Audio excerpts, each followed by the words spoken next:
Is the Bitcoin secured by your hardware wallet at risk? Some of you have no doubt seen some of the news going around on X over these last couple of weeks about Dark Skippy. Today we're going to break it all down. What is it? How does it work? What can you do to mitigate this risk and even prevent it entirely? And we're going to also walk through the practical skill of verifying firmware, which is one of the essential ways to ensure that your Bitcoin is safe. Let's jump in.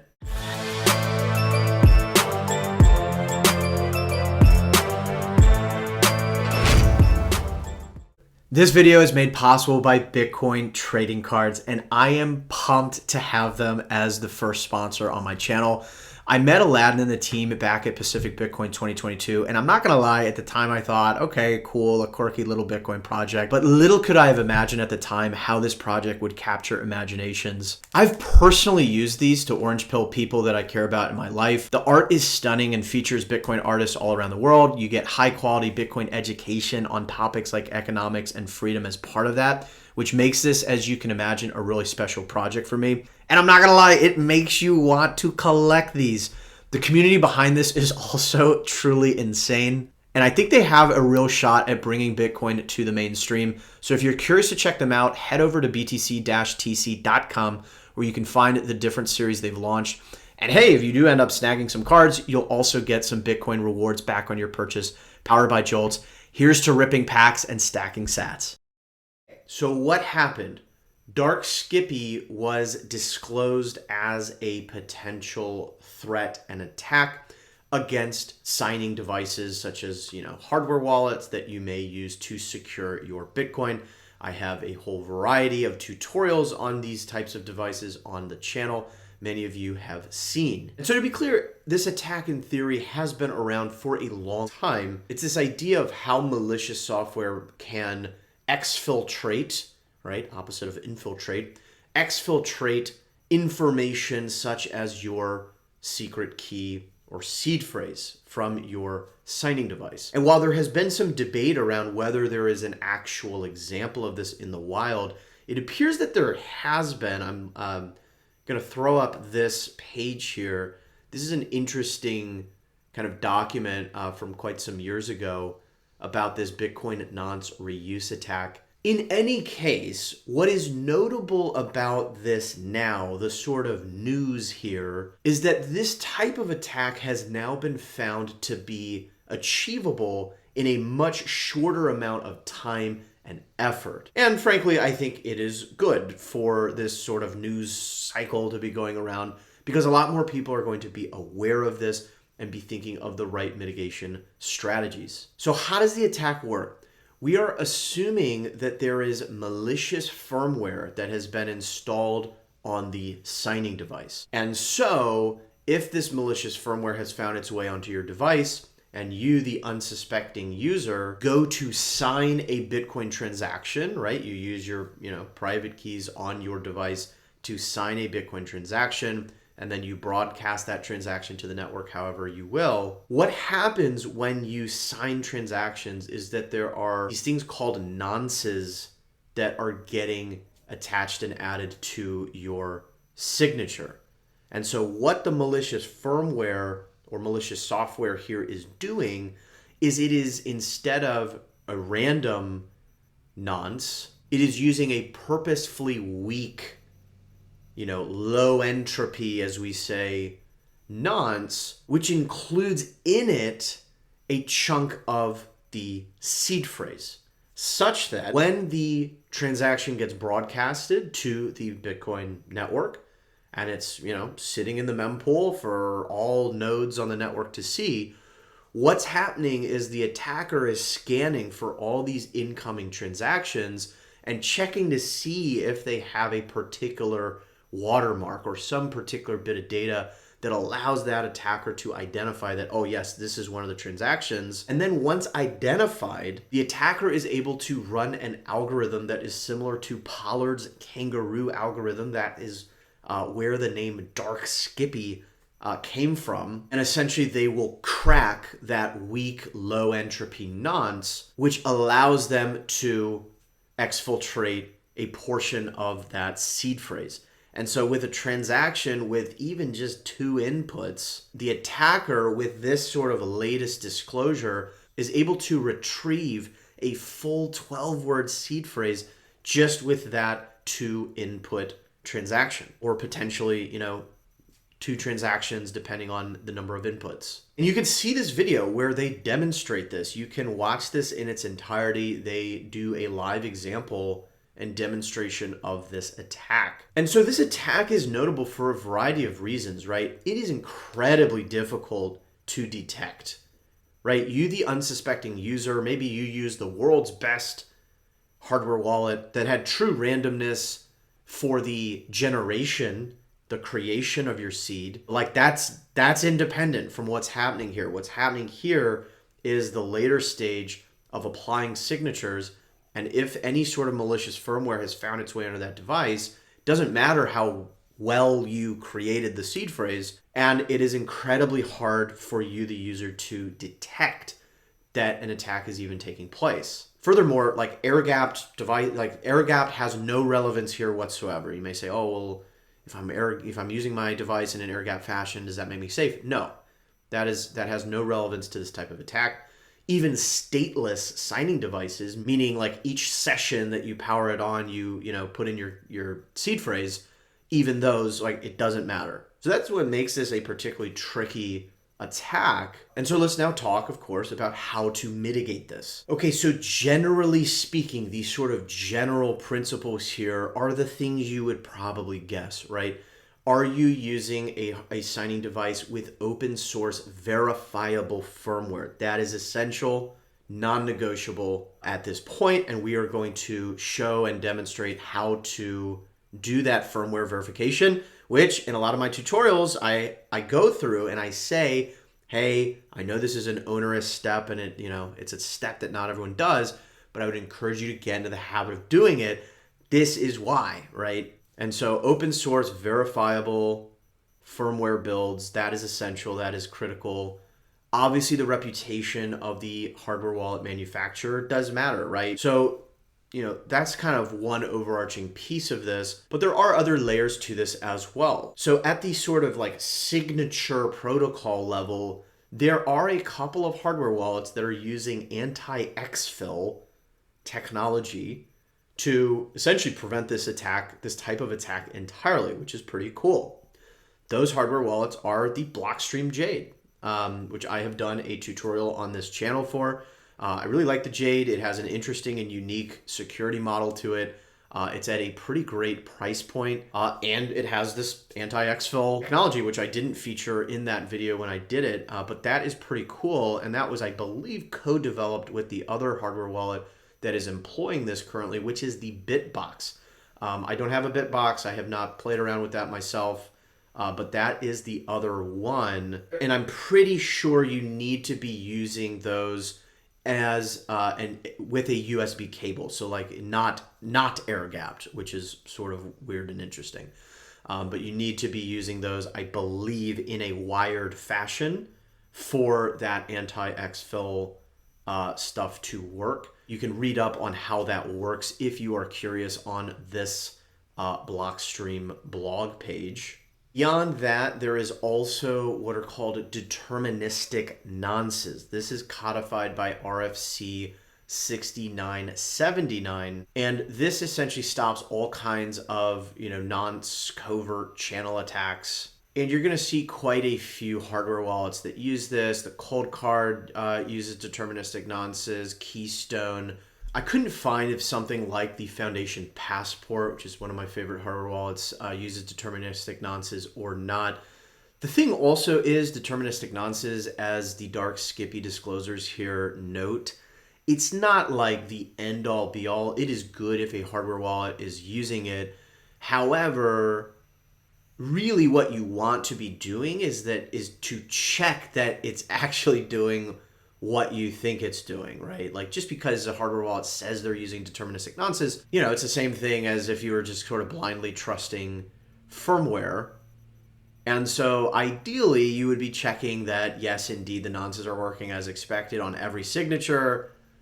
And to do that, you would actually need to have the seed phrase on a second independent device and manually be checking that those signatures match.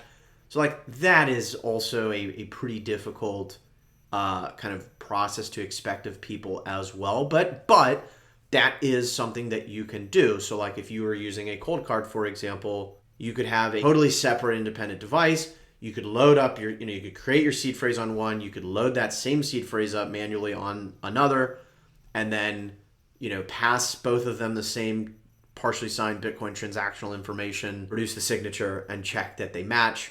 Again, you could do that, but that is also good in general if a hardware wallet is using deterministic nonces. It's just not the end-all be-all. Multi-sig setups, I think, are also more secure here in general against this type of attack. So think of like a BitKey or, like a Casa type setup, anything multi-sig. Although again, with a BitKey, you're blindly signing, which poses its own sort of interesting challenges. But a multi-sig setup in general, I think, is good when it comes to this type of attack vector, given how those, signatures are aggregated in the case of a multi-sig transaction. This is also technically one of the very few instances where a 24-word seed phrase is unambiguously better than a 12-seed word. I haven't covered that too much on this channel, but from a pure security, like brute force guessing standpoint, 12, believe it or not, is as good as 24 for the most part.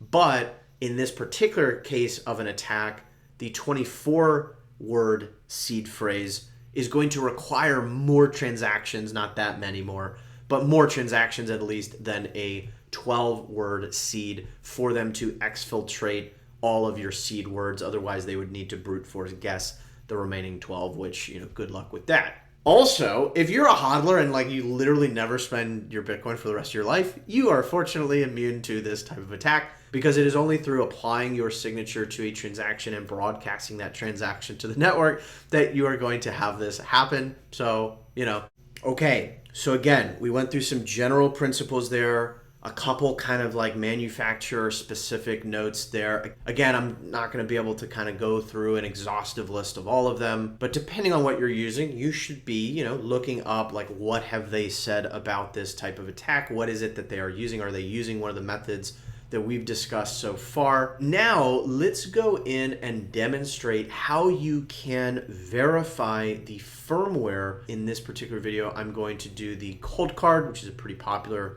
device that a lot of people have. And I'm going to hopefully do this in a way in which you can learn the skill and reproduce that across whatever sort of hardware wallet that you may be using, because we're going to talk about the key ingredients that you need as part of this process, which are common across no matter what device you have. So let's jump into that. Okay, so first, to assemble what you need, it depends on the operating system that you're using. For Linux distributions, you are good. It's already built in. If you're using Mac, you're going to want to grab GPG Tools. So this is gpgtools.org.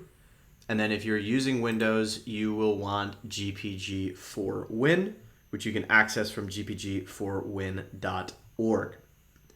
So that's what you need to get started. If you're doing that for Windows, you will also see this optional kind of Cleopatra app that you can include, which purportedly makes the process a little bit easier with a bit of a GUI versus writing commands out in your command line, terminal or whatever.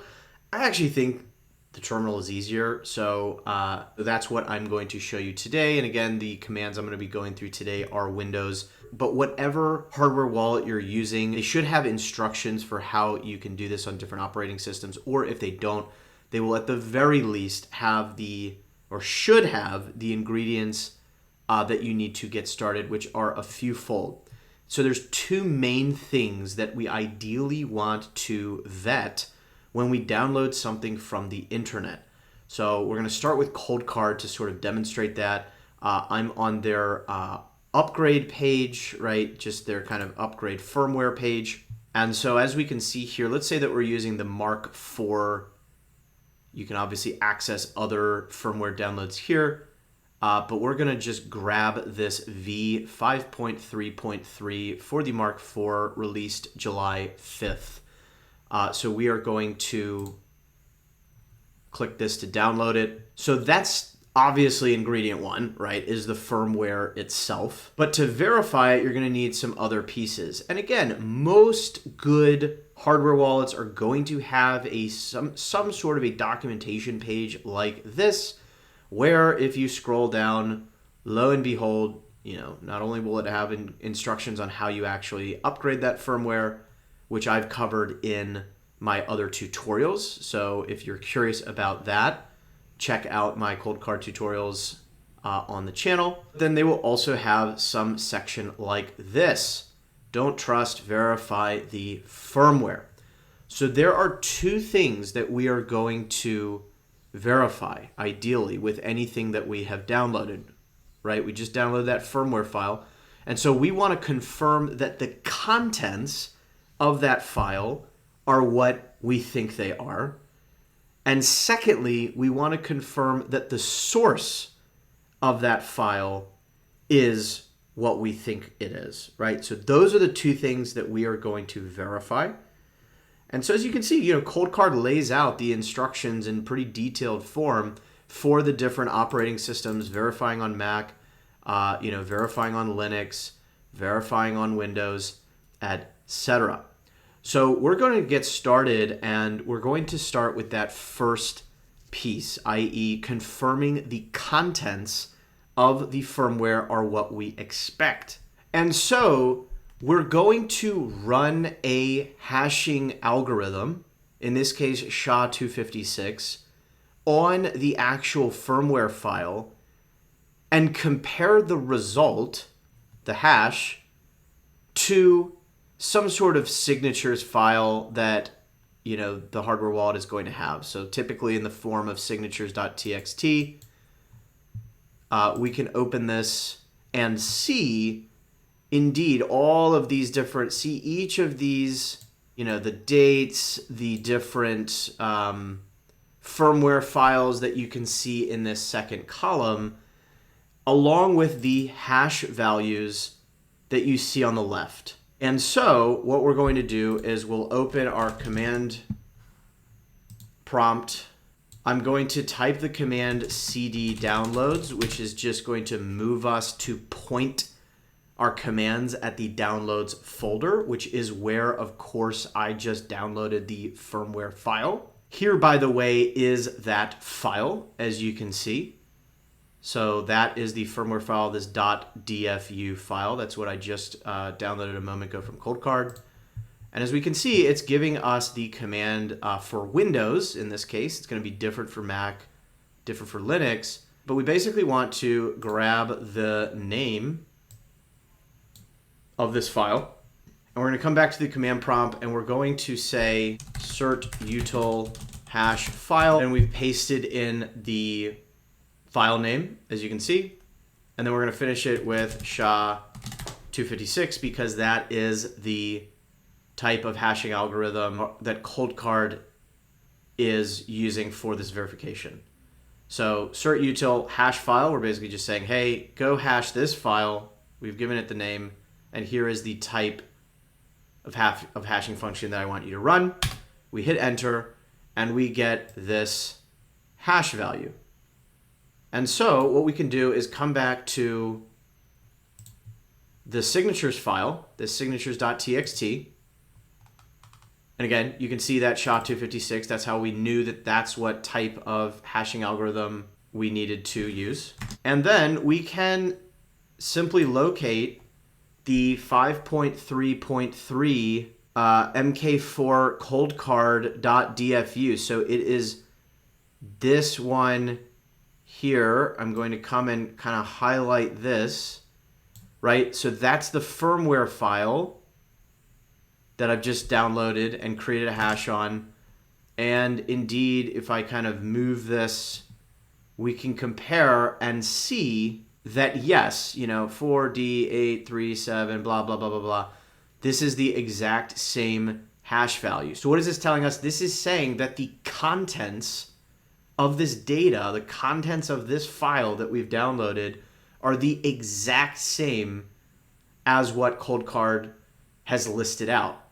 Now, of course, if someone has, commandeered and hacked all of the different cold card digital properties where they post this information, then like, yeah, that's could be a problem.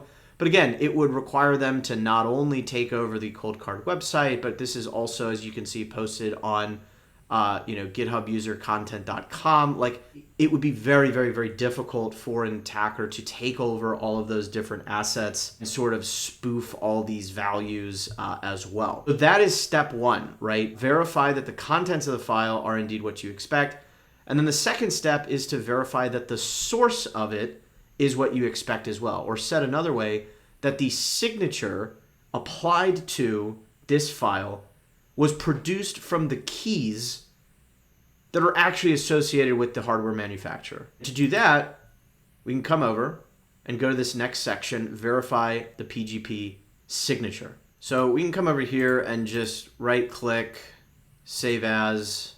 We can do it as a .asc, as we see here. We already have one from probably some previous things, so we can replace that.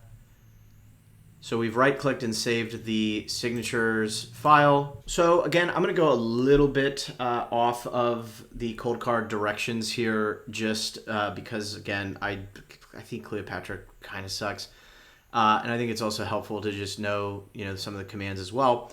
But basically, what we need to do is grab this public key, which is also here. So keybase.io/dochex. So this is Peter, as we can see. This is the CTO and founder of CoinKite, the makers of the cold card. And we can use the command curl to pull in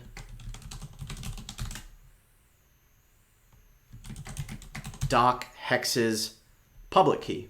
And by the way, you can also just click on this key back here to see that command directly. Like, probably easier to just copy that.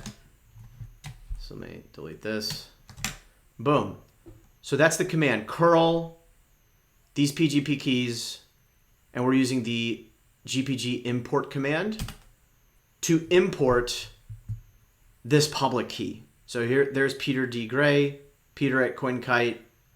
That is indeed what I'm expecting. And I can see the GPG key is the same as what is being displayed on this Keybase site. Okay, so we've imported the public key, the signature of which we are expecting to find attached to the firmware file that we downloaded. And if it's not, that is a big issue. And then I'm going to use another GPG command, which is GPG verify, and we will say signatures.asc because that was what we downloaded just a moment ago. And as we can see, we have this good signature from Peter D. Gray. So this is verifying that indeed it is Peter's key, Peter's signature that is associated with this file that we have downloaded. So we have now verified both the contents of the file and that it is from the source that we have expected. Now again, it's going to look slightly different depending on the hardware manufacturer, depending on the operating system you're using, but that is structurally the process that you want to ideally do each and every time that you download and install new firmware. Now that we've done this, I can proceed with installing the firmware, which again, check out my full cold card tutorial video for how to do just that. Okay, so today we talked about the Dark Skippy disclosure and attack vector, what it is, how it works. We talked about some of the kind of general principles that you can use to mitigate this attack.